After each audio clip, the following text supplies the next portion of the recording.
everyone. Good morning. Welcome to the August 4th meeting. Thanks again, everyone, for the agreeing to attend the frequency of meetings we've had in the last couple of months. I know it's been a little busier than we typically are in the summer, so appreciate the time. Firstly, wanted to kick off today's meeting on somewhat of a bittersweet note.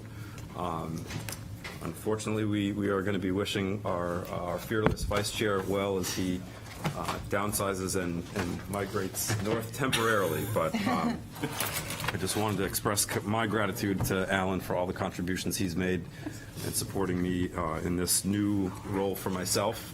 He's just been knows just about everything about everyone and has contributed much time to all the nonprofits, the Economic Development Commission. I mean, he's just so incredibly entrenched in the community. We know you're not disappearing, so we value all the contributions that you've made. I know I couldn't have held anything together without your strategic guidance and sounding board and leadership. So thank you very much, Alan. I do want to present you with a book that I'd welcome everybody to sign. It'll be in the back of the room, so just to wish him well. So, Nice. if anyone else.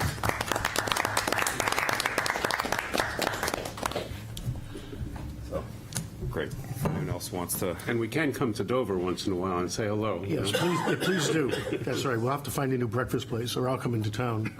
If I could just make, first of all, thank you very much for that. I really appreciate it. I just wanted to make two comments, which is unusual for me. First, it's really been an honor to participate in this. I personally think this is the best and the brightest, and certainly arguably the least partisan of the boards and commissions in the city. I mean, we're all looking out for exactly the same thing, and while our opinions may differ, we always come together in something that's for the betterment of the city. And I think it's a unique opportunity to do something that doesn't involve rock throwing at some level or another, especially in today's climate. The second comment that I want to make is to reinforce a point that I know we've all talked about and is near and dear to the City Council's heart as well, and that is not just affordable housing, but more importantly, availability of housing. The brief version of what we did when we decided to downsize was to immediately go on a search throughout Portsmouth for some place to live. And I've got to tell you, what few things we saw were dismal or insanely expensive, in most cases more than our mortgage, which seems kind of silly, and defeats the purpose of downsizing, or there was just simply no availability, period, end. And they were saying, when did you want to move in? And we give them, a couple of months and say, well, we've got 30 people on the waiting list. And that's not even for affordable housing. That's just simply for a rental. And I think occupancy in the state is 0.6%, and you need something like 5% for a stable housing market. So anything that this commission can do to help guide, reinforce, bubble to the surface opportunities for density in the right places is going to be a benefit to the economic growth of the city. And so we're going to Dover Point for a while, and hopefully we'll be back. So thank you all for serving with me and supporting me, and I hope I've been able to contribute something that is lasting. Thank you. Thanks again. Thank you.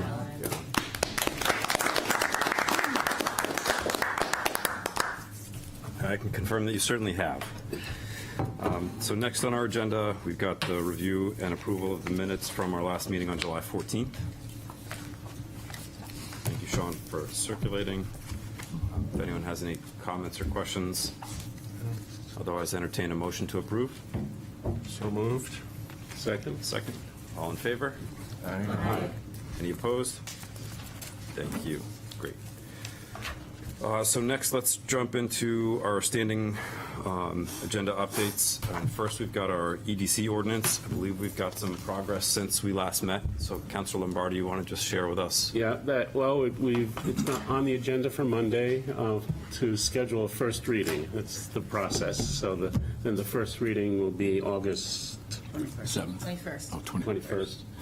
And then it goes through the usual things, public hearings and stuff like that, but I think that it's pretty solid. Great. Excellent. Appreciate the forward progress there. Good update. And I can confirm that the data working group has not met in the last couple of months, so Jacob and I will work on linking up, moving forward into the fall. But with that, we'll jump to our land use liaisons. If Bob and the assistant mayor want to. Well, we have a meeting Right after this. at 9, Yes. so It is the struggle. We tend to be a month behind in our Yeah. updates. we are going to look at some ideas for expanding the Gateway District and home occupation. I think we're going to look at That and then- rewording that Yep. use. And then the Housing Navigator Handbook, finalizing that, which is almost done. Yeah. And updating with the changes to the ADU ordinances. And I think Gateways is our next big Yeah. undertaking. Obviously, we were tasked with the council to narrow down the list of city-owned properties possibly used for housing. We wanted to not pause, but there's obviously a lot of needs in the city, one of them being the police department's desire for either to rehab this building or to build a new building. So before we dive too much more into those 7 top properties, we want to make sure that not too many chickens are pecking at the same bundle. So we will give an update on that as soon as we have one. But I would advise all citizens. Last month, we had a meeting at Community Campus with that development team, which includes some people from Councilor Tabor, some police commissioners, the police department, and a consultant. So you can go back and watch that. But I would advise all residents to keep up with what is happening there. And there will be another public meeting soon for resident conversation on that too. Great. Great, thank you. I had one question. I know there was talk of looking at the zoning, the density bonuses and incentives. Is that kind of on the Parents and roadmap? sticks. Yeah. Yes. Right. That's on Monday night's meeting as well, Monday night's agenda for second reading and a public hearing. So it got sent to planning board, some tweaks came back, went back to city council. There was some back and forth of whether city council was going to adopt all of the changes, and I don't believe we did. And now we are heading into second reading of that ordinance change. Great. Excellent. Enjoy the 9 o'clock meeting. We'll look forward to the update next month. Next up, we've got Sean. Sure, great, good morning. A couple quick updates. The AFTA study, the Americans for the Arts, has completed. The plan is that we will receive some data in October, and then it'll be presented, I think it's either December or January, where they, if you guys were here 6 years ago, they come out and then present all the data. So very interesting to see what that looks like post-COVID. The other thing that's underway is the cultural plan. We've got a consultant on board, and the preview here is that we're looking to launch a survey on August 8th. So next Tuesday, that'll be open for 3 weeks. There's all kinds of plans to get that out to every single citizen, business, person who finds their way to Portsmouth and gather as much input as possible. So that'll be that'll be an online survey, and then there'll be focus groups. There's a whole process, but I wanted to let this group know, and you'll be seeing an email from me on that. Just a couple other points of interest. I've been attending the parking utilization study group meetings. The consultant is working through that. Pretty interesting yesterday in looking at the parking principles from 2012. And if you may recall, there's 21 of them.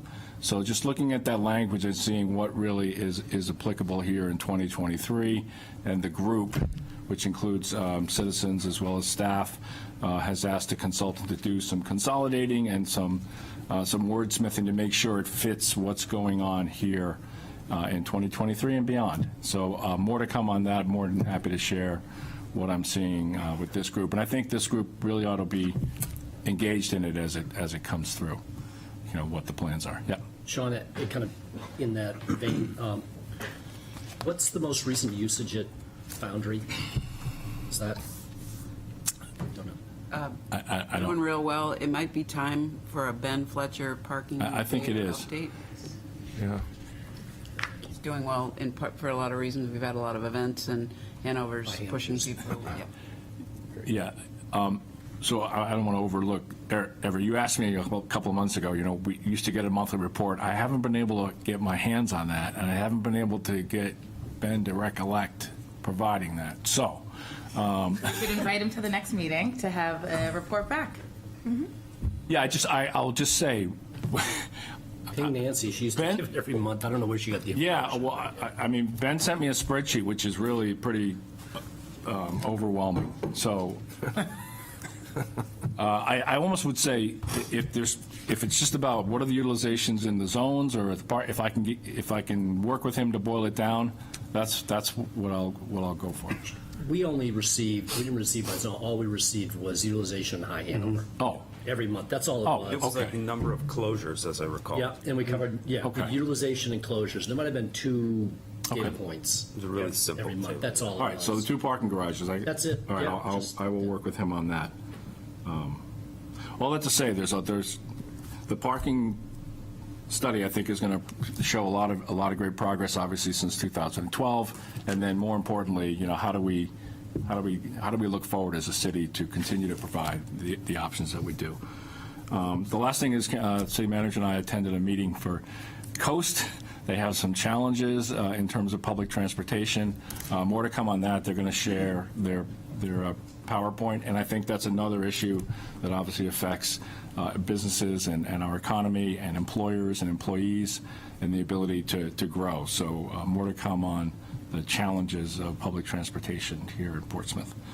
And I apologize, I neglected to put the chamber update on the agenda, so I would like to yield the remainder of my time to the gentleman from the Chamber Collaborative. It's all right, Sean. I didn't take it personally. Charles, just a couple quick updates from the chamber. We are 11 days out from the biggest event we've ever tried to do, that being the Street Life 400 dinner for 900 people on Congress Street. All the logistics are really strong for that event and in a good place, and we have our permissions from the city that we need to put that event on. One last thing to work through as a finale that I think there's a meeting on this morning. The big focus right now is really making sure the businesses and the residents in that area are well informed about the event. We've had a couple opportunities for them to zoom in, ask questions of us. We've been flyering, we've been putting things on cars, we're doing all that. So that's the big focus right now. We just don't want to catch anyone off guard. We want people to know and plan for this event. So that's what the team is working on pretty well, pretty strongly right now. One thing we will not be doing, normally at Street Life every year, we give out awards, Business of the Year, Small Business of the Year, that sort of thing. Because it's a celebration of our 400th, we're not doing that this year. We want the focus to be on our history and how we've gotten to here. So we will be putting together a separate awards luncheon in the fall, and I'll make sure you all have information on that. But that'll just be an awards luncheon where we do recognize those outstanding businesses and community leaders that we do honor every year. The other big thing that's kind of coming to shape right now is we have a goal of diversifying our membership and making sure that we have a diverse business community in Portsmouth. And diversity means a lot of things. In this case, we are entering into 2 partnerships with 2 community organizations that are relatively new to us. So we are partnering with BAPOC, the Business Alliance for People of Color, to do some joint programming, and similarly with Seacoast Outright to bring the LGBTQ+ community into our community a little bit and do some joint programming with them. So over the next, say, 60 days or so, you'll see some new programs pop up on our calendar that are partnerships with those 2 organizations, and just trying to make sure that they know they are welcome in our community, both organizations, and that there's a strong partnership with the Chamber, and they're very much a vital part of what we do here in Portsmouth. So we're really excited about those new relationships and partnerships, and I think it's going to create a stronger business community down the road for all of us. So those are a couple of big things going on. There's lots of little things, but we'll leave it at that. And I don't know how I unyield the time, but unyield. Awesome. Thanks, Ben. Good luck. Looking forward to the Street Life. Okay, great. And then next up, we've got our city council updates. So you guys want to? Yeah, I'll do some. I'll let the assistant mayor do some too. But one of the things that's been happening is that we've been working on a lot of ordinances, and they're all coming. It's been a lot of work, and they're coming forward to the city council. But among them was that character-based zoning, and it just the two important things I think that are key in that are the building height changes, and also the fact that it's going to require both community space and workforce housing to get a conditional use permit for more height. So I think that's a good ordinance. We've been working on it a long time, and so that's good. Parking and traffic safety is proposing some one-way streets, and that's coming up. That's Vaughan to Maplewood to Rains. And that'll just maybe make that area a little more comfortable to get through.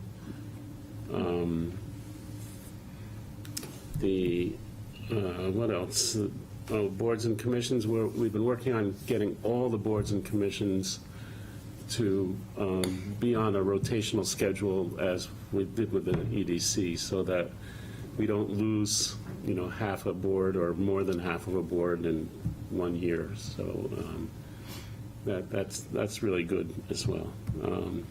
We had a site walk with Mark McNabb's proposed areas on High, Haven Court, and Ladd Streets.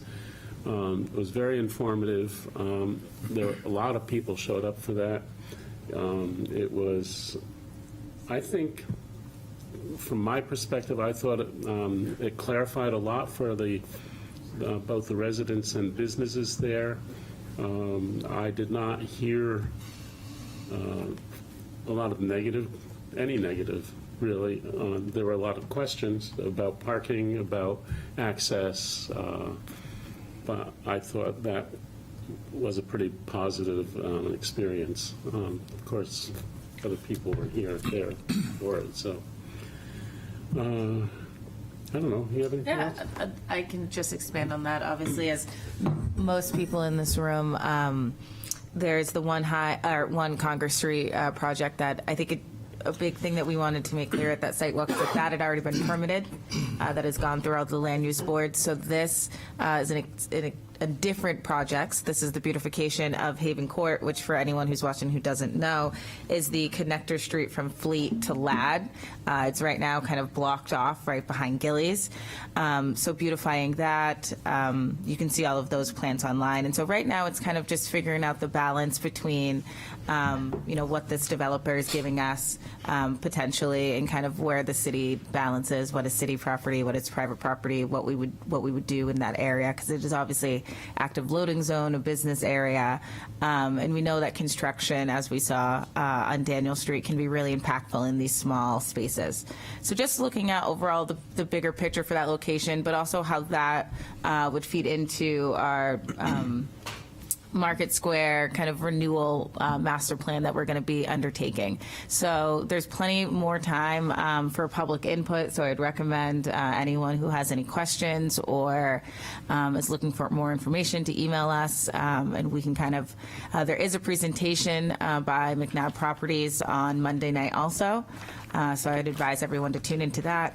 And I'll just say at the start of this week, we had National Night Out, which is amazing. If you don't know what that is, we had 17 different communities and neighborhoods throw little, essentially block parties. DPW, the fire department, police department really go out in full, full gear in all of the trucks, and all of the kids get to sit in it and honk a lot of horns. Run the sirens. Run the sirens, but it's great when you think that, just 10 years ago, there was only like 5 or 6 neighborhoods that did this, and now we're at 17. My neighborhood, Maple Haven, did the first one in over a decade inside, and we had almost 200 people there from Patriots Park, from Beachstone, from our neighborhood. So it's really great, and it's something for myself that I love to get out, and I actually always love, just as a funny side comment, when people are like, "Who are you?" I love that, because that just means that I'm doing my job, and their lives they feel really smooth and happy with how their government is being led. But as I think Vince really covered a lot of it. We have a pretty full agenda this Monday, so please feel free to tune in, or I always say the mayor gives the best updates afterwards. But if you have any questions or anything from the EDC, please let me know. And as soon as we are ready to put any updates or anything on the agenda, just let myself or Councilor Lombardi know, and we'll be glad to get that on the council agenda. Great. I just have one more thing, just that the election filing period is the August 28th to September 12th. Feel free to join in, leave this committee and take a step up, but Great. Please. People run. I noticed nobody stood up. yeah, I know. And I would also echo the night out is just a fantastic thing. I've made it to 5 of them, and just really enjoyed every bit of it. Always good energy at those, and nice to see people getting together for occasions they would never otherwise. Okay, great. Well, I think that puts us at the meat and potatoes of this month's meeting. Follow up to the last meeting we had on the 14th.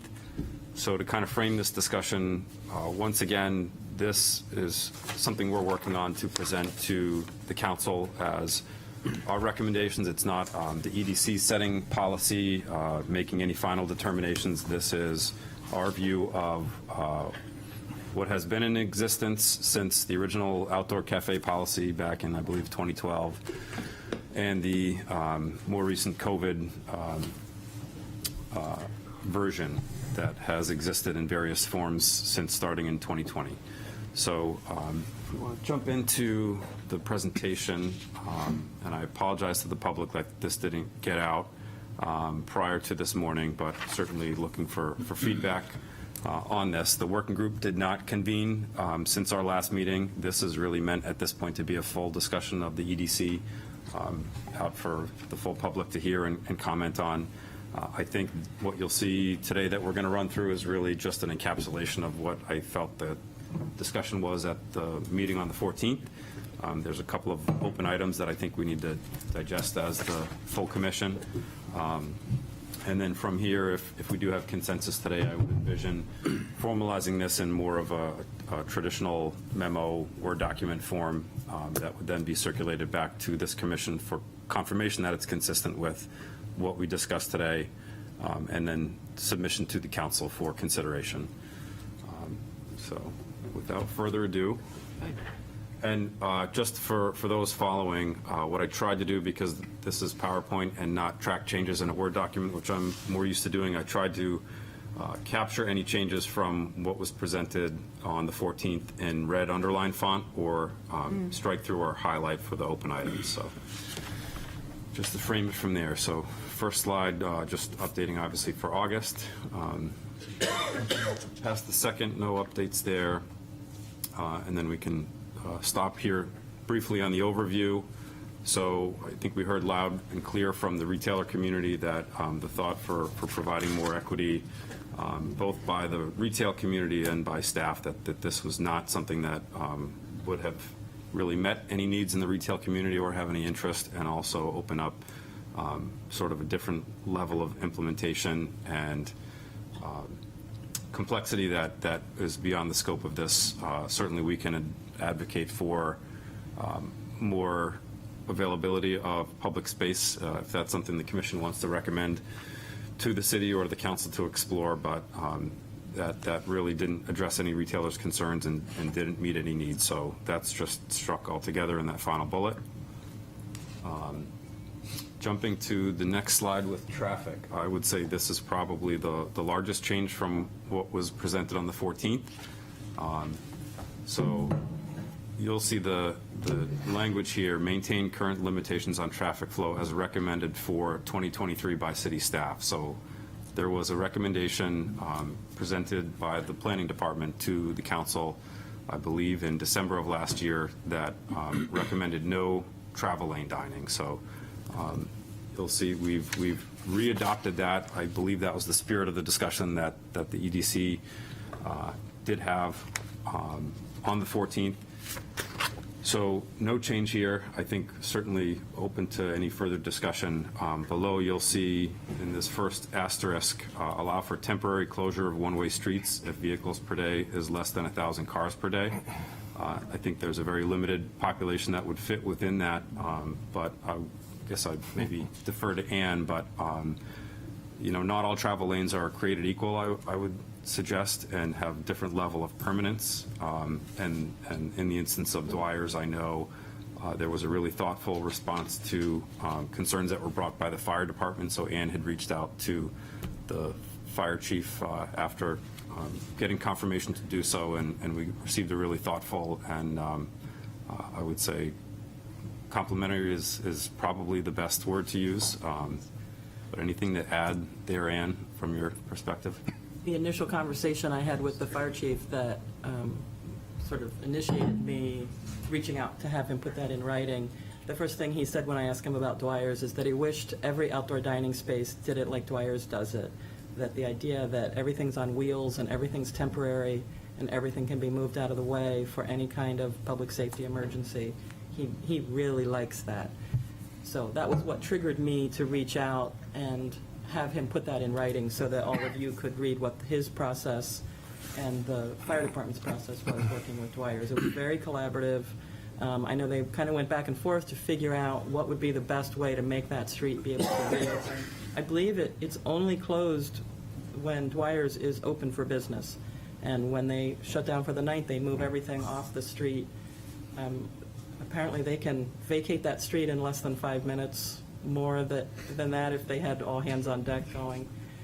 So it is something to consider for that bullet point, that I wouldn't want to penalize Dwyer's because of the situation on Congress or Pleasant or Fleet, which is very different. So that's just something for us to think about on this particular sort of exception. Just out of interest, what is, just so for me to understand, the term temporary, what is there an actual definition of what temporary means, or is there some sort of standard that we have for that? Because it's a little vague, I guess. Sure. Very fair question. I don't think that we've put any definition around that. Maybe we would defer to legal to come up with appropriate language, but I think the spirit of it would be something that doesn't have permanent Jersey barrier that would require equipment to move in the case of an emergency. So I think that would be the intent. Everett? 1,000 car per day threshold. Can you give us some context? What is Congress Street count per day? What is in front of Dwyer's? It just doesn't resonate with me. I don't understand, what that means. We had that data in the report, and I can pull it back out. It was in Beverly Mason-Venn's report from both November and December of 21. But it was something like 400 or 500 cars a day, and I shouldn't even guess. I'm sorry, where's 4 or 5? Which one's 4? On Bridge Street, in front of Dwyer's. Oh, okay, so that's 400 or 500. And there was substantially more on Congress Street. So that number is in that report, and we can So would email Congress, around. so Congress would be exceeding 1,000. Correct. By a multiple. Okay, that's what I'm looking, just some context. So I think materiality really is the intent. So I Right. think much. Understood. I just didn't know, what that felt like. Okay. I think for this particular traffic item, it would be good in the sort of the memo that we prepare to identify where it's wholesale recommendations of the city staff and where we're augmenting it based on what's changed here. It's not clear to me whether we're saying we're making that recommendation with modifications or if the temporary closure is part of the recommendations. And we may want to, I know that the council has access to these documents, but we may want to include any supporting documents in our memo to make it easier for referral.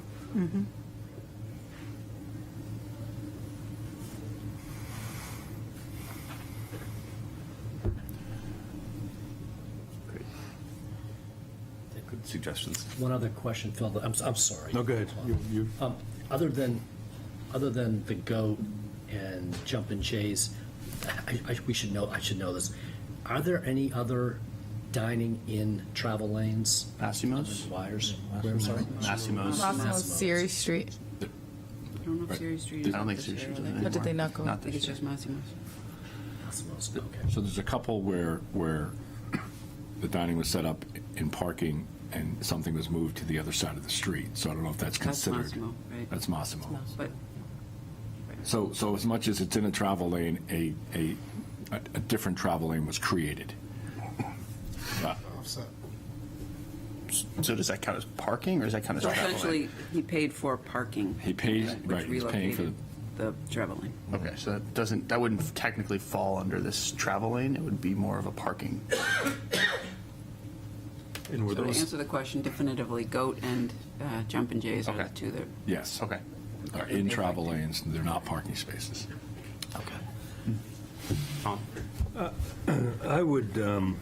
I'd suggest that we add to that, it's not going to be an exception anymore because it's going to be the rule for the roads of less than 1,000 cars per day, that if its use is accompanied by, I don't want to say procedures, but arrangements that allow for access by safety vehicles throughout the day. And I can conceive of other roads that would be difficult, such as Porter Street and the alley, so to speak, which technically, there's a restaurant on that alley that might want to use it, and that would require you to block that off, and it would be difficult to do what Dwyer's is doing in that alley. So I just think that if we're setting a standard of 1,000 cars a day, we still should have something that says that they have to be, allow for access throughout the day by safety vehicles. So, per confirmation by police and fire, city.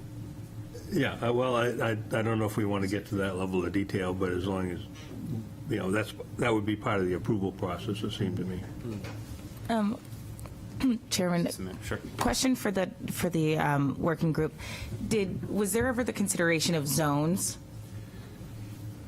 Essentially, like if we drew zones from our radiating out from our downtown, where a street that maybe like Porter that maybe sees less than 1,000 cars a day, but is in a main like connector to some of the bigger streets. I honestly would recommend that when we refer this back to the city council, if that wants to be inserted, that it happens at that point. I'm just concerned with us adding additional different perspectives and how to codify this that will delay us getting our recommendations back. Makes sense. Thank you. And just from the working group's perspective, I think the intent was uniformity, so it was less to sort of really understand what work, it was really to provide kind of a level playing field citywide. So I think that was the overlying philosophy. I think it can get granular and may be appropriate at some point, but that's the view we took. Of the group. Awesome. Thank you. Jacob? One more. I see the red and the crossed off. We haven't talked about the two-way street yet. I know we talked about the one-way travel lanes, but is that something different from the past meeting, or has that been altered? Yeah, that is different. So that's been struck since it wouldn't be closure of travel lanes where there's multiple travel lanes. Okay. There's no longer needed, basically. Yeah. Okay. Makes sense. Moving on from traffic. Any more questions or comments? Good clarifications.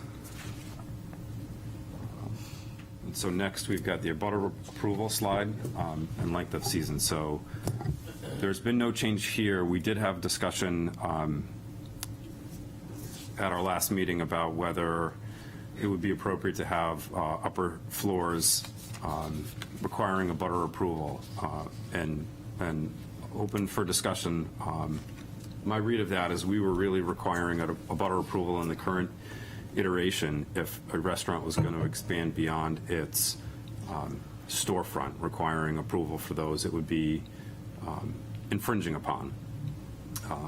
I think, given the downtown district and the upper floors, I think this adds a layer of administrative complexity and maybe unintended consequences for potentially others who are not direct abutters in the spirit of what exists now to not provide a restaurateur the certainty that they would be able to operate season to season. So certainly open to questions or comments along those lines. Sarah? Yeah, my recommendation here, again, is towards simplification. I think we should make the recommendation that they're entitled to the space directly in front of the restaurant, and if there's a need to expand beyond that, then I think we would need to refer to the legal department or somebody else to define who is an abutter. I wouldn't want to set a standard for abutter approval for outdoor dining that is different than what already exists elsewhere in the city, and if it doesn't exist elsewhere in the city, then maybe it's an opportunity to define it. Great comment, thank you. Tom?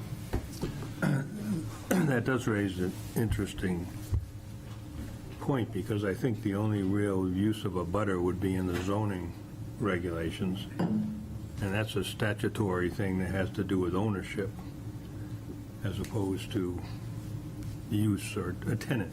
So, for instance, so separate from the upper floors, I guess we ought to at least have a discussion. Are we simply saying we want the owners of the next door ground floor, or are we saying, you know, it should be the occupant, or both? So I think we're stepping into definitions that may not be.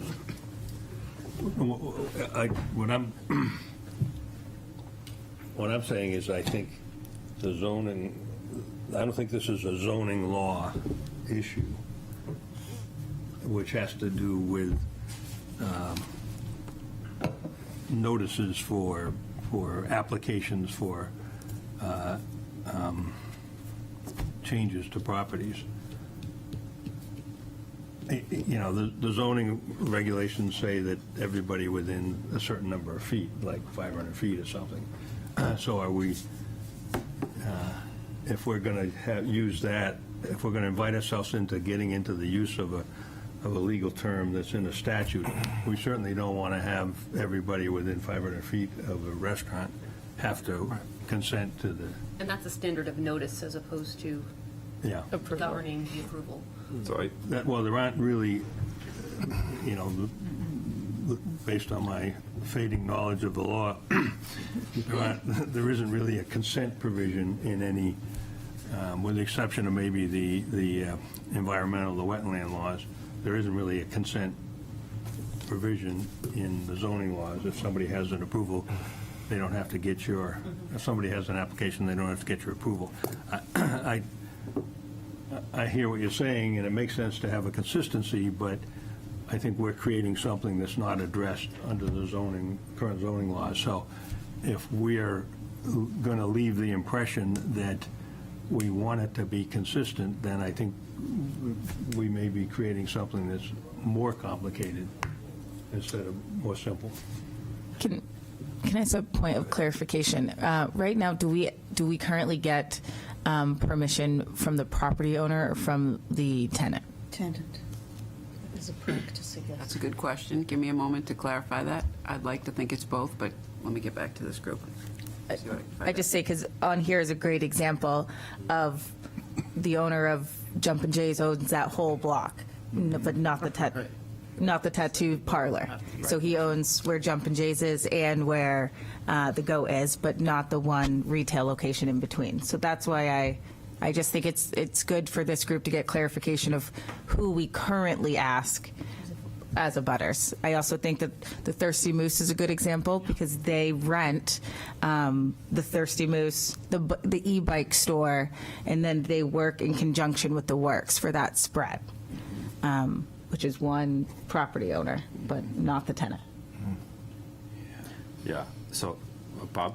Yeah, isn't it, I don't know, it seems like maybe looking at it the wrong way, because I think, isn't it the storefront that really Impacted. Yeah. applies for the permit, or is the one looking to rent the space in front of their store?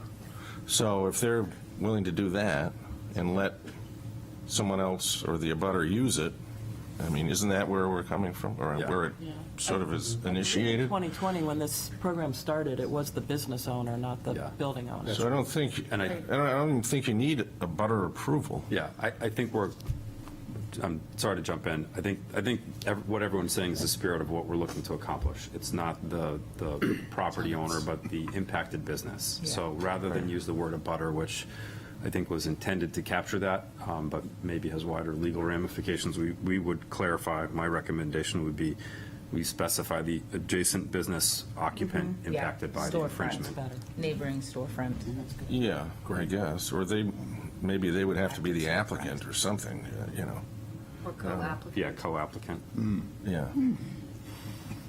And I think that maybe is in the weeds and a question for city staff to help administer. And since we're not creating the actual language, I don't want to get too bogged Right. down with that. We're just making the recommendations. So I think in terms of the actual ordinance, if we're putting the intent as we see it, leave it to those drafting to capture that. And that intent is that we need some sort of approval from those adjacent businesses, some sort of collaboration or something. Yes, so they would need something in writing. I think as of right now, That's there's at a minimum, something in writing from the business abutting. I'm not sure on the property owner. They but- should almost be the applicant, or co-applicant, or however you want to do it, you know? So it works today. Yeah, I think we're. The process works today as a policy. Yeah. As soon as I get confirmation, I'll share it with the group. Yeah. I would just say, for this, get rid of the word abutter. Yeah. Yeah. Yeah. Yeah. Adjacent Don't even business. need it. Jason is, Great. Just, this is like a, kind of splitting hairs thing a little bit, but the deadline of April 10th, except for new businesses, are open after April 10th. I was wondering if we could back that, the second, except for new businesses that open post, say, March 15th or something like that, so that, say, just hypothetically, if a restaurant were to open on April 1st, they got a lot going on trying to open a restaurant, trying to, get an outdoor dining application in their first 10 days of business may not be, top of mind. So if we could, just give them a little extra window or something like that, so that they have a little bit of time in there. Just because I know the spirit, I completely agree with what the staff is trying to accomplish there. I just want to give a little grace period for a new business owner that, might need a little flexibility, that's all. Maybe a suggestion, great clarifying point, maybe if we put some definition, like within 60 days of. That'd be April perfect, 10th. yeah. Yeah, so it gives you. Even a wider 30 berth. days of opening or something like that. If I can jump in, I think there's some discretion that we could exercise there. I mean, certainly the building department, the inspection department will be part of the C of O and probably have a sense of where the business is trying to go, and that would get communicated to planning. Hey, I think they're going to get their act together for outdoor dining. Speaking of, back to the approval clarification, it has been just the tenant, but the owner has been involved, and in most cases, since they hold the lease, have had a say. So we've involved both tenant and owner in the permits we've approved. So just want to make that clear.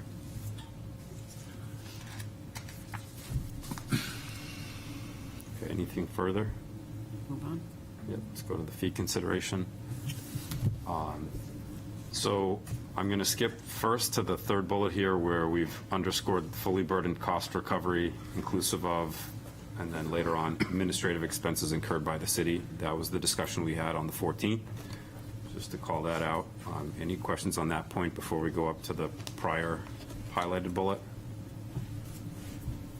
Okay.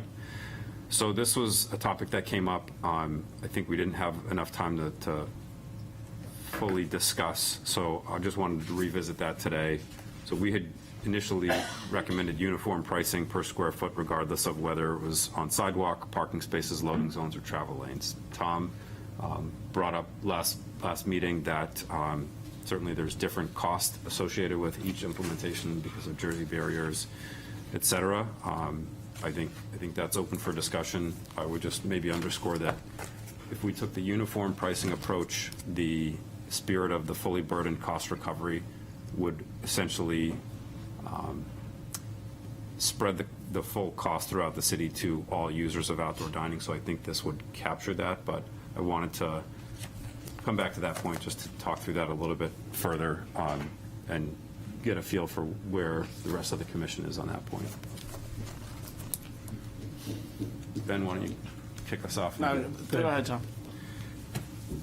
Oh, well, without repeating everything I said last time, so my concern about this approach as it's laid out right now and with a uniform pricing structure is that, first of all, the emphasis is only on cost, and if you create a uniform one, you're in essence, you're going to have restaurants who are located on sidewalks where there is no cost, no barriers, no anything of that nature, subsidizing the ones that are in the parking spaces. And by focusing solely on cost, you're ignoring that there's a value of this function to the restaurants, and I think that is the model that was embedded in the 2011-2012 ordinance. I mean, all those were on sidewalks. They were all set up against storefronts, and they were still paying $10 a square foot, and they were doing that because they were getting a value. And then the final thing is it ignores the fact that with or without consent, the use of the public sidewalks impacts both the public and other businesses along the same strip. And so I would, again, advocate for including as part of the third dot the value of this opportunity to the restaurant. And I think I would advocate for the two-tier approach, which is to say that if the proposal is a use of a sidewalk only, that because I don't see a lot of costs with that, and I'm not in favor of having one group subsidize the other, that have one structure, and that the use of a public right-of-way in the form of use of a parking space or of a loading zone, that have a different method of determining that value. And the latter would be more reliant on cost factors than the former. Mm-hmm. I just think that's a fairer outcome for all people, all involved. I think it's more equitable. Yep. Great. Thank you for those clarifying comments. Ben? Yeah, in response to that, Tom, I would just advocate, in both cases, we're using public space, right? Whether it's a sidewalk or a parking space, it's public space. So, I could see a scenario where there was a delivery fee for barriers, to recoup that administrative and time cost of DPW workers going out. So same per square foot cost. If you need Jersey barriers, it's an additional X number of dollars, whatever's fair, the city staff determines that, to deliver your Jersey barriers and pick them up at the end of the year. I think that gets to a bit more of an equity piece for those that have the luxury of being where there's nice wide sidewalks and can do the cafe versus using the street, and keeps the city whole. So that's just another option C that I would present. Well, I'm not opposed to that. To me, that fits right into the two-tier. I didn't say that there are different ways you can figure out what the cost is, or what the charge will be. I think that's an appropriate way of doing it. I had Jacob next, but I was just going to ask for a more clarifying general question. Do these kind of fee considerations apply also to kind of the private streets? And I have one in mind, which is Port Walk Place. I didn't know if then the two restaurants, Burger Bar and Row, also have to kind of follow up these as well, given that it's a private kind of public corporation. I didn't know if that was talked about at all. Port Walk Place is a private street, so Yeah. it's treated differently. Okay. Right. All right, just wanted clarification. Thank you. Good point, because not many people. So they don't There have may to pay people for who their don't know. sidewalk use? Correct. just through taxes, I guess. Does the, just question on, does the city own an easement for the sidewalk on that, on Port Walk Place? I'm sure we have an easement. Do we have an easement? I would think that we do, So, certainly for the, well, I don't want to speak about Port Walk Place because I'm not an expert Okay, on all right. it, but if we wanted a detailed report on Port Walk Place, I'll bring it back. just a question, because Ann? it might be private. I like this concept of a handling fee on the Jersey barriers. I think that is the additional cost that we're throwing out, and it means that someone that's using one Jersey barrier will not be paying this, be hit the same as someone who's using 9 Jersey barriers. It really does make it very fair, and then keeps that permit fee. The simple square footage makes it easy on the permit side of things. I think that Yeah. really addresses it. The only other issue is, under the third dot, how you factor in the lost parking revenue. And I don't have an answer to that, but that's, you got the base model, which is a square footage thing. You've got the administrative cost, which is moving the Jersey barriers, and then you have this lost revenue thing. And I don't have an answer to it, but Yeah, and it's a fuzzy question because we know that our parking revenues are increasing every year, so it's hard to. Hard to argue lost revenue. It's hard to argue lost revenue, but if you're looking at a particular space, that space lost, but then we gained more than that somewhere else. I don't know, it's a hard one to quantify. Everett? So I thought our conversation, this really, what is suggested here, recommended here, was for parking spots. And I thought the city already had a lease and a permit fee for those that are using sidewalks. We do. They do, the sidewalk cafe. So this really only refers to parking spaces.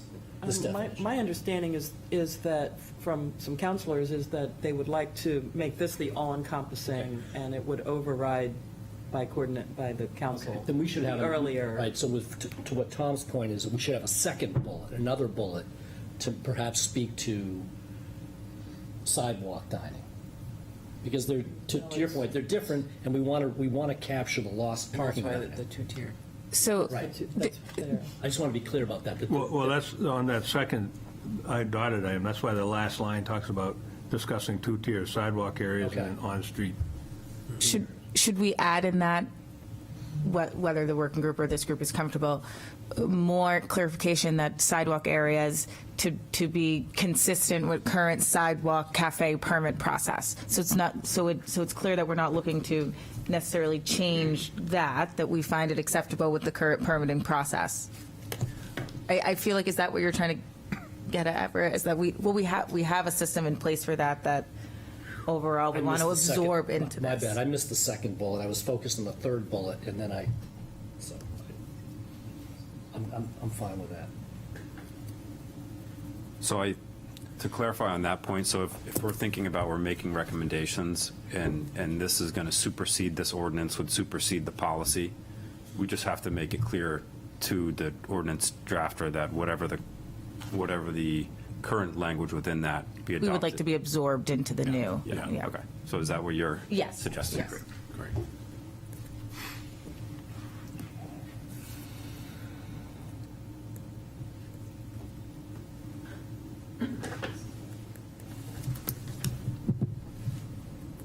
So effectively, just to clarify my understanding and what we'll be looking to achieve, we would recommend the two-tier approach effectively with a uniform rate for each with additional delivery fee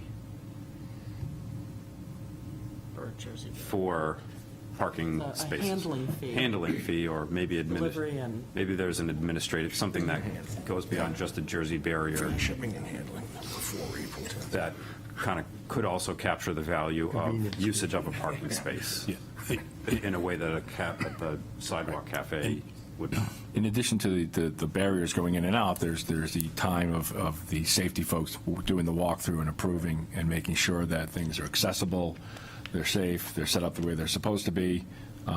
So there's, however you want to call the cost, that's, True on sidewalk dining also, wouldn't it? Yeah, so They have to check them all. yeah. Yeah, and that's captured in that last clause. I think we need to include common fee inputs between the two tiers, what is consistent with previous ordinances, and then what we are recommending that's different. I agree. It needs to be. I think we have all the pieces, but it's not clear based, to your point, Phil, on the limitations of PowerPoint and being able to track changes.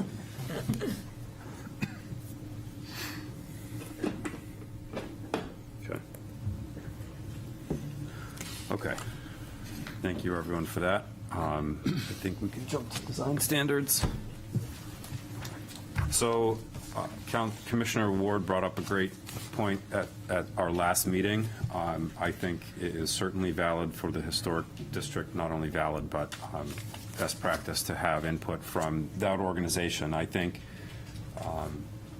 what I would envision is we present our document to the council, who we would then ask to get review and confirmation by the Historic District Commission that, you know, it's consistent within the spirit of the commission, or whatever the council would see fit in asking of the HDC for sort of concurrence. I think establishing a working group and kind of or a multi-member working group between the two commissions at this point, I think overcomplicates what we're trying to recommend in terms of the framework. But there is a design component that I think warrants consideration for those spaces within the historic district. So that's the primary change here. No other changes on this slide, but Is this just a recommendation from the HTC, or are we going to have people put an application and go in front of the HTC, like restaurant owners, and like plead their case? no. I think that would be up for the city council to ultimately decide. Ann? I mean, just to clarify, the design standards are not part of the ordinance. They're going to be maybe referred to in the ordinance, that there is a design standards document, but that needs to be a little more fluid. And, you know, bringing the, I feel like you could slow this down for a year if you put this in front of the HDC. I agree. I mean, it could be, I know sometimes as architects, we'll present to the HDC just to let them know what we're doing and hear their comment, but not actually, now we're going to have a group with them and sit down for 9 months and hash out what the umbrellas look like. It would be possibly the comment piece of, here's what we're doing, do you have any really serious comment here that we should integrate into our document? That's the way I would put that forward. Okay. I think we did that with the public art that was going behind 60 Penn Hollow. There was a presentation of the art, just so you know, here's what we're doing, here's the art, and the HDC all said, lovely. Yeah, and so it was just kept them in the loop of what was going on, rather than requiring their approval. Okay. Tom? Yeah, the key word in that sentence, or the key words are on design standards, not on individual projects. I mean, Correct. if you had allowed the HDC to review every proposed outdoor dining, you'd lose the season. And if an abutter appealed it, then, you know. So we're looking for the HDC, we're recommending the HDC have input into the design standards, not into individual projects. Yeah, I think what Ann described is what I would envision, just commentary on what we've contemplated, and if there's, you know, Anything they'd like the to- intent is not to involve HDC in the permitting or ongoing process. I think it's in terms of the overall execution for consistency within the historic district. I don't know how to best encapsulate that and have the council interact with with the historic district. It's an acknowledgement that it's certainly a historically sensitive area that I think we've heard comments on current execution of many of them that are probably would be outside of the spirit. But by providing uniformity, I think the intent is to have something that would not have to then go before the historic district with any particular application. So I think we can work on specifics on that language to capture that intent before we submit it. Councilor Guardi? I would say, having served a lot of time on the Historic District Commission, I don't think they want to have that level of, they're a very busy commission. And I think having them input on the design standards would be the way to go. Great. Okay, thanks everybody for that. There was no change to the furniture slide. The barrier sidewalk, the only clarification is the restriction on height, not to exceed 72 inches that we discussed on the 14th. Tom? Before you move on from that, Yeah. I was the one who suggested that be the standard, and I did that because in the absence of that language, there is no limit on height, and since we had 72 inches in the travelways and the parking spaces, I thought there was a value to uniformity. Reflecting on it further, I'd like to suggest that that number be perhaps 48 inches, because once you're on the sidewalk, I don't think you want to create barriers for people who are walking. The idea is you want to have, the sidewalk is a pedestrian area, you want to have a sort of a visual access to the entire sidewalk. And it would be easy to, you start having 6-foot areas, however they're designed, you'll create tunnels, and you'll lose the whole effect of the openness of outdoor dining. So I'd advocate that number. I still think there ought to be some number because you want to have a cap, but I'd lower that to 48 inches. I think this just got put on the wrong slide. No, I think Tom is correct. So I wholeheartedly endorse that recommendation myself. Right, 72 is not correct for on the sidewalk. That's like popovers. I'm like 75 inches. Yeah, no. No. Standard height on that, when you buy the barriers, and Exactly, I'm thinking a lot of people can't see I'm over trying to that. think what there is a standard height, and I'm fuzzy. It's not to exceed. 46 or 42 or something like that. But the problem on is, sidewalk. before the last meeting, if this paragraph would have no limit, and I thought it was appropriate It needs to have a some. limit.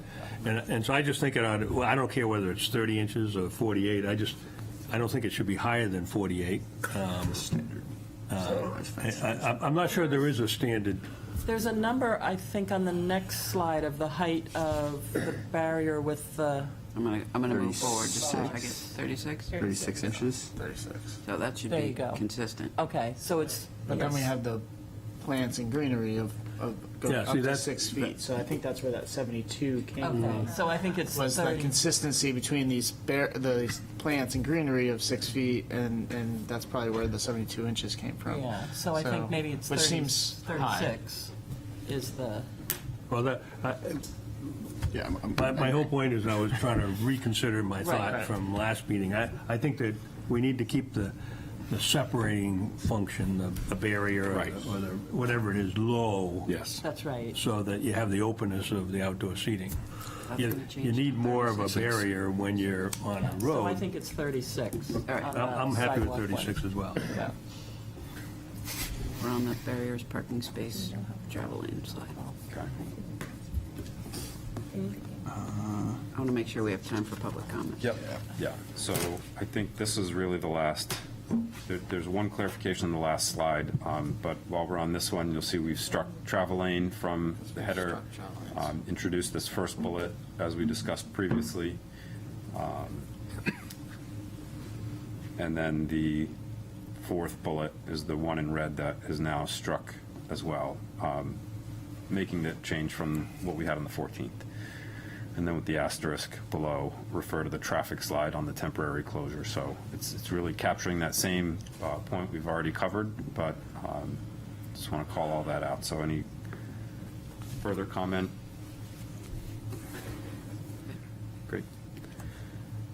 And then for our platforms, parklets, the change you'll see here, the 10-foot from curb edge had been struck and clarified with staff comment at our last meeting to retain within the width of the parking space. So we did have that discussion, as Everett called out. Our initial recommendation on this was to limit the depth, particularly on Congress Street, where those diagonal spaces have so much encroachment into the street. So since those are widely used and diagonal in such a highly traveled area and highly utilized with loading zones, et cetera, we did call out no more than 10 feet in the case of the diagonal parking spaces. So the users on that space would not be able to use that full width. So there would be some space recaptured for whatever parking is implemented on the backside of barriers that are installed there. So comments?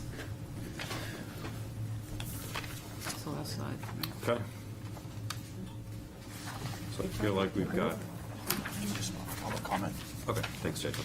I think we've got at least the commission's consensus on most of these points. So with that, I'd like to welcome anyone who's come to speak today to come join us next to Tom and Bob, next to a microphone, and share any thoughts or comments you have. We really appreciate all the feedback that the public has brought in the process to date, and welcome any further thoughts you have based on today's input. Perfect. Oh, much better. Way more comfortable. Good morning, everyone. Esther Kennedy, 41 Pickering Ave.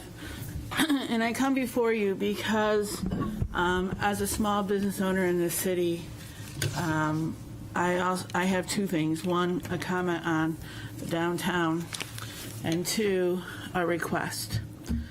My request is I am open and people come down and find me. And I'm worried about the small businesses in our community. I know this year's been tough because of the rain. I know that many of you can see downtown on what is happening with, you can pretty much get a parking on a Thursday night. And it's been sad, and they're worried. So I asked this committee to really look at a small business organization and form one for all these small businesses in our community that need your support more than ever right now. I'm very fortunate. I don't have those needs in many respects because I do have other jobs, but I really feel for some of these business and people that aren't getting people to walk in their stores, that aren't getting people to participate in their activities if they have painting classes and art classes. And, you know, I know we have the chamber, but the chamber is very costly to join. And I know this city gives money to that chamber, but I think there needs to be another outlet for small businesses. You know, I always say, why do people want to come to Portsmouth? And they come because it's a quaint ocean town, to come and look at the history, the art, and hopefully visit some of our shops and eat some of our food. Is that going to still continue? And I think people are worried. So I would ask that you really look at the small business organization, have a formation of that organization, invite small businesses to be part of it, not charge, but really have a discussion of what Portsmouth needs to continue to be at that level. Now, as far as dining, I had an interesting kayaker come down from the Netherlands the other day, and they said our city looked trashy. And I asked them to explain. And again, because of the weather, we've had a lot of chairs sitting on tables. There's no consistency among our look. Right now, if you look down, we have building supplies in one of our outdoor dining spaces that look like crap. We have things hanging off. Some have planters, some don't. So I guess as we're talking about outdoor dining, if we want to have it, I know there's some businesses that wish it would go away. I know there's many townspeople that wish it would go away, especially at the corner where Jumping Jays protrudes out and you really can't see people walking. But if we're really going to keep going with it, then I would encourage us. I mean, we spent a lot of time on the rules. We need to spend a lot of time on what the look looks like. Because right now, our city looks like a trash dump with everything flowing over, things. I mean, I drove through just to double check what I heard, and they were right, especially if it's trash day, because it's piled up all around it, and you can't, and I believe that was the day they were here. And it looked, I mean, there was trash around all these barriers and everything just waiting to be picked up in the garbage. So we need to come up with a plan, because we have basically 3 months where we service people and we have to make as much money as small business owners as possible. And this is the time this is happening. So I personally think what's more important is how the look is going to be. How are we going to move forward? Why do people want to come to the city? And my last comment today is one of the reasons it did not become, it was just a policy, was so that the fees could change. If you make it a rule, that's very hard to change fees to meet the need. So I would caution you moving forward, unless you don't want to have flexibility in the fees, and the fee will be like that for the next 10 years. Because in order to, if you have a process or a procedure, then the fees can be changed on a regular basis. However, if it becomes a law, then it cannot be. So I would encourage you to think about that. But going back, we need a small business organization in our town to listen to these people. I find it quite interesting that I'm hearing, I know some of you have probably heard from some of these businesses that are feeling like they don't have parking in front of their place. They don't have people just quickly stopping and picking up a pair of shoes or picking up an outfit that might be local. You're hearing that. And so I guess, where do their voices go? Thank you.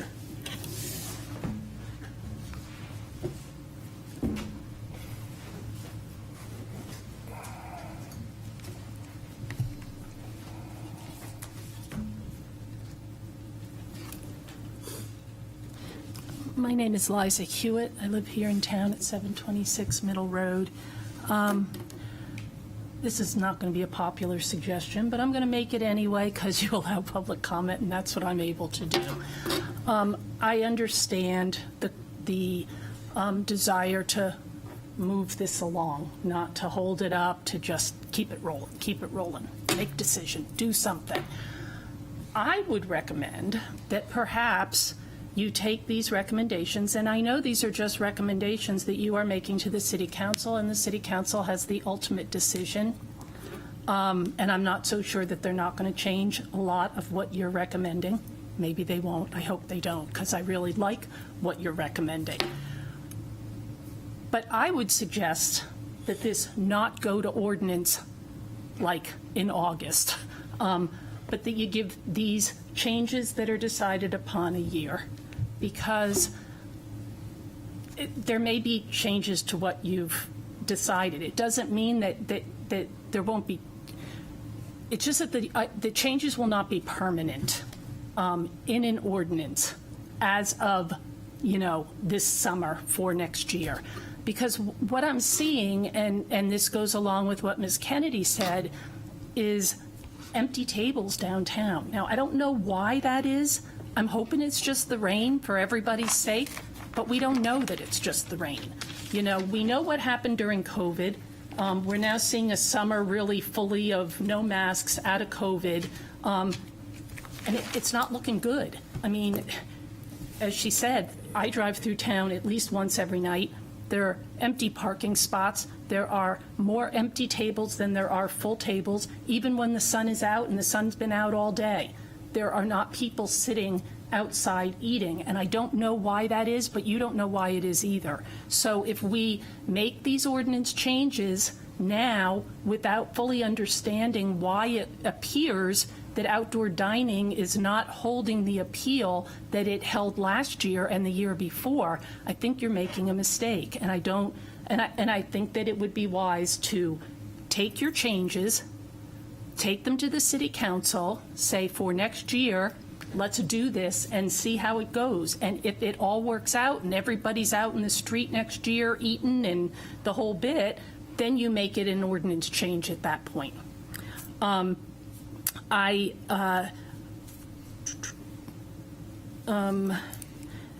The slide on traffic flow where it said maintain current limitations on traffic flow as recommended by city staff in 2023, that was confusing to me because the traffic flow this year says that there can be dining in the travel lanes.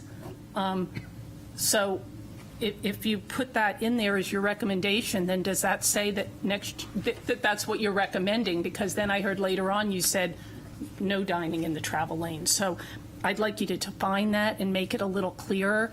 I hope that there's no dining in the traffic lanes. I hope that that's, but I think you need to make it clear in your recommendations, because I think that it's not this has traffic in the, there is traffic this year in 2023. I know the city staff is not in favor of that, but I think that needs to go forth to your recommendations, because that was changed by the city council. The city council are the ones that wanted dining in the traffic lane. So I think you need to be very clear, if you do not want that as a committee, that is clearly written in here and not left up to interpretation.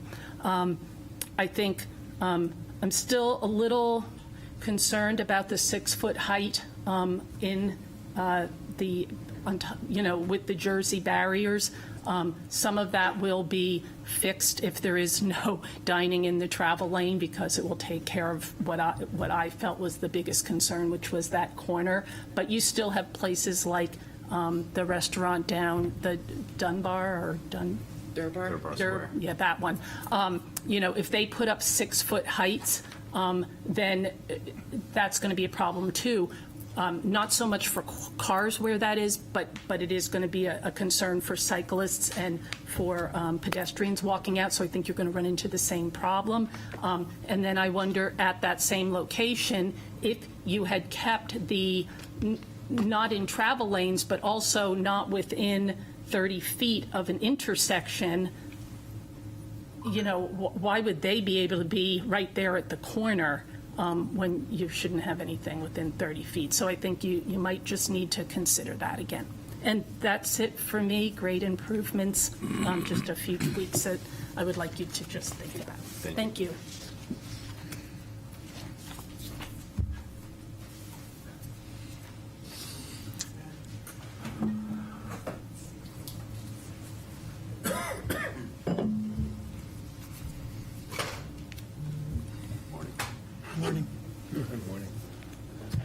Morning, Paige Trace, 27 Hancock Street. First of all, thank you very much for a very informative PowerPoint presentation. I'd like to know when that'll be available to the public. I realize it wasn't up, so it doesn't give the public very much time to consider comment on it. So that is one thing, particularly if it's going to council. There's no way for the public to knowledgeably take time to digest it. One thing I will say is to the councilors and the city manager present, that I will still continue to say that if my memory serves me correctly, there actually was no vote that first night on under or over 1,000 vehicles on a street per day. You actually took a break, went to break, and didn't vote. So I think you need to check on that, because right now, Dwyer's Pub potentially would be taken care of just the way Jumpin' Jay's or the Goat was. That is to say that the city council had a chance to vote on Hill Street whether or not, because there were under 1,000 cars a day, that they would have special exemption. And the council was going to take a vote that evening, and they did not. They went to break instead, came back, and didn't do it. On that particular evening, the city manager was against having dining in travel lanes. She was also against having the responsibility placed on her, and I understand why, as a staff member, she would. As to Hill Street, it is a two-way street, and while I applaud Dwyer's Pub as putting everything on rollers, and supposedly they can take down their equipment in 5 minutes, with all due respect, ladies and gentlemen, someone can die in 5 minutes. It's a long frame of time for somebody to get an emergency vehicle to one end of town or another when a street's closed. And I would hate to be the person responsible for making the decision that that street was closed solely for the benefit of one individual when we no longer have a state of emergency in the state of New Hampshire. We created outdoor dining as a council when I sat on council, and it was a wonderful thing, and I applaud the city manager for helping it get through. But the fact of the matter is we've come out of the emergency. I walked down the street this past week, and I happened to be walking past Jumpin' Jays and the Goat, and the exhaust fumes were disgusting. Not one of you would have wanted to sit out there and have a lovely piece of fish served with exhaust fumes. So I think what you're seeing, I can't speak to the parking, but I can speak to myself as a diner, that the time for outdoor dining for me, if I have a choice of inside where it's air conditioned or outside with exhaust fumes, I prefer the indoors. As to providing special exceptions for simply one dining establishment or another, if you allow Dwyer's to take an entire street, when they do have 2 parking spaces in front of them, why not Gillies?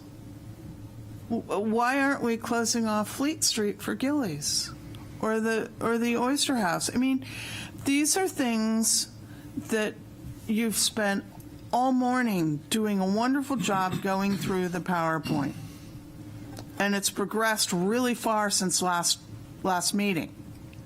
I applaud the fact that we will not hopefully have 6-foot barriers next year. I can't tell you how badly it is for me to try and drive and cross Daniel from Penn Hollow. It's a nightmare.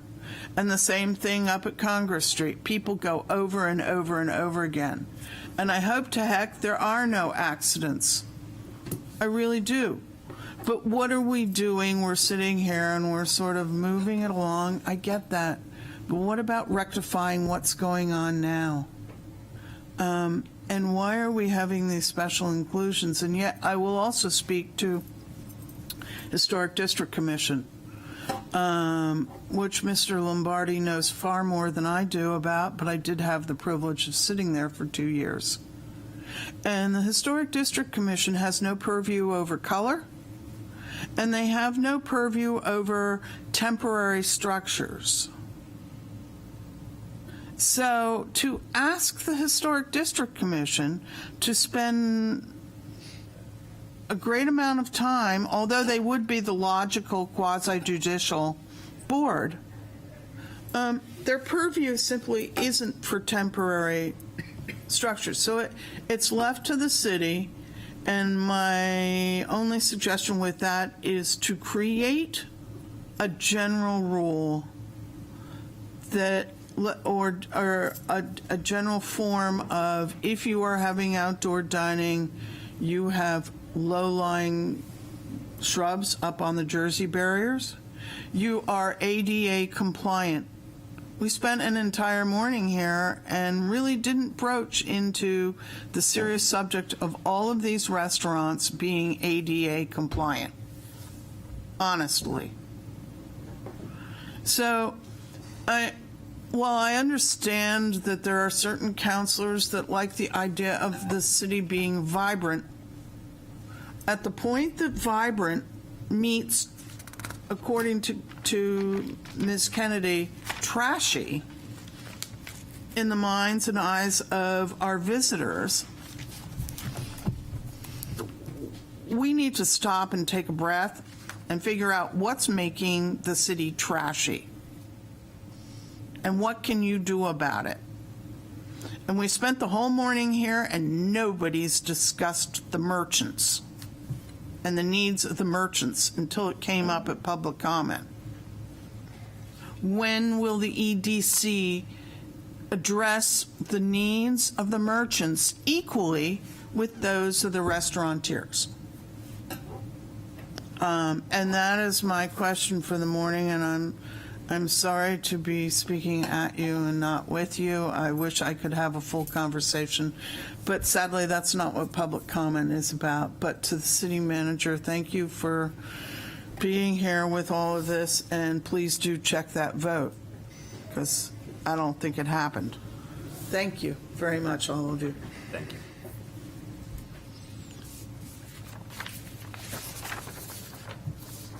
Okay. Thanks, everyone from the public. Anyone else like to speak? Just one, David Choate from Colliers. Just one quick reiteration, and I don't know which committee is looking at this. I know it was the Land Committee. Just, again, I've said this several times, but I think it's important, and I think Bob mentioned something about looking at the zoning going down Lafayette Road. Look at non-residential zoning for employee-based housing on commercial and industrial lots. I think that should be looked at. It may not be feasible because the lots may not be big enough, but I don't think anybody's looking at that. I mean, there may be a company that would say, hey, we can fit a 4-unit on our property. We're going to limit it to employees. So I just want to keep that in the mindset. So thank you. Thanks, David. Okay, so we're coming up on the end of our meeting. Do you want to put to the commission whether we may want to take action today on moving forward with drafting language that could be then submitted to the council based on today's presentation? Not a final vote to submit, but to formulate what we've discussed today into something more formal that could then be sent. So entertain any thoughts or motion if the commission were so inclined. Do we feel that there is a need to send this to city staff to make sure any language is clarified?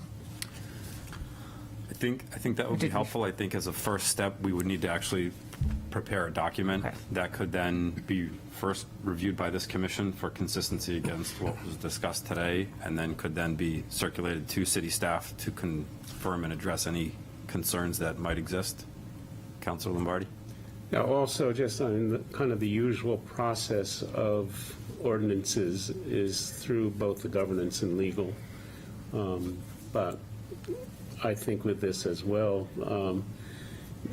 going back probably to Public Works might be good to have their thoughts on it as well. And so just to confirm, this would not be preparation by the EDC of any ordinance. Correct. It's No. just a Right. formulation of, so I think that process happens beyond our involvement. That's So- what I meant. Okay. I just want to clarify that for the audience. And to speak to Public Works involvement, we've involved the internal team that stands up the inspection and enforcement of outdoor dining. That includes traffic and Public Works. Yep. So they've had to say legal's been involved in And police and inspections, fire. Police and fire.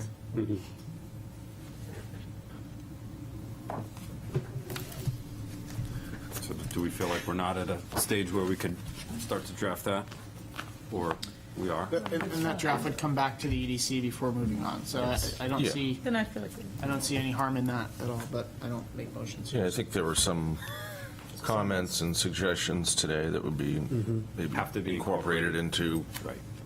the So- document we already have. So if we can update that and then I'd Review like it to again. recommend that we convert all of these recommendations into a memo for review. It's getting really hard to track Yeah. the PowerPoint, and then we circulate that Yeah, for that's review a good by the idea. EDC. Yeah. And then review and determine next steps as far as referring back to council. Great. Does that need another full meeting, or is that something we do by email? So Just wait, push it to September?